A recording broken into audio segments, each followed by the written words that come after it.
ദുൽഹിജ്ജ 9-നുള്ള അറഫ നോമ്പ് നബി സല്ലല്ലാഹു അലൈഹി വസല്ലമ തങ്ങൾ പറയുന്നത് യുകഫിറുസ് സനതൽ മാദിയത വൽ ബാഖിയത, കഴിഞ്ഞുപോയതും വരാനിരിക്കുന്നതുമായ ഓരോ വർഷത്തെ പാപങ്ങൾ അല്ലാഹു പുറത്തു തരുന്ന ആ പരിശുദ്ധമായ ശറഫാക്കപ്പെട്ട നോമ്പ്, അതാണ് അറഫ നോമ്പ്.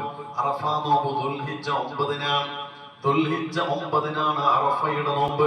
നമ്മുടെ നാട്ടിൽ ദുൽഹിജ്ജ 9 എന്നാണോ അന്നാണ് നമ്മുടെ അറഫ നോമ്പ്. ചിലര് പറയും അറഫയോട് ഐക്യദാർഢ്യം പ്രഖ്യാപിക്കാനല്ലേ അറഫയുടെ നോമ്പ് എടുക്കുന്നത്, അതുകൊണ്ട് അവിടെ എപ്പോഴാണോ അറഫ, മക്കത്തെപ്പോഴാണോ അറഫ, അപ്പോഴാണ് നമ്മൾ അറഫയുടെ നോമ്പെടുക്കേണ്ടത് എന്ന് പറയാറുണ്ട്. അങ്ങനെയല്ല.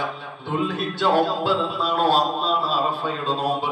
മക്കത്ത് ബാങ്ക് കൊടുക്കുന്നതിനനുസരിച്ചിട്ടല്ല നമ്മൾ ഇവിടുന്ന് നിസ്കരിക്കുന്നത്, മക്കത്ത് ബാങ്ക് കൊടുക്കുന്നതിനനുസരിച്ചിട്ടല്ല നമ്മൾ ഇവിടുന്ന് നോമ്പ് മുറിക്കുന്നത്.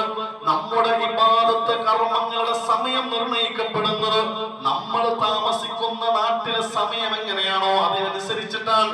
എന്റെ നാട്ടിലെ ബാങ്ക് കൊടുക്കുന്നത് എപ്പോഴാണോ അപ്പോഴാണല്ലോ എന്റെ നിസ്കാരത്തിന്റെ സമയമാകുന്നത്. എന്റെ നാട്ടിൽ എപ്പോഴാണോ ദിവസം പുലരുന്നതെങ്കിൽ ആ സമയത്താണല്ലോ എന്റെ പ്രഭാതം പുലരുന്നത്. അഥവാ എന്റെ ഇബാദത്തുകൾ തീരുമാനിക്കപ്പെടുന്നത് എന്റെ നാട്ടിലെ സമയത്തിനനുസരിച്ചിട്ടാണ്. ഇവിടെ ദുൽഹിജ്ജ 9 എന്നാണോ അന്നാണ് എന്റെ അറഫ നോമ്പ്.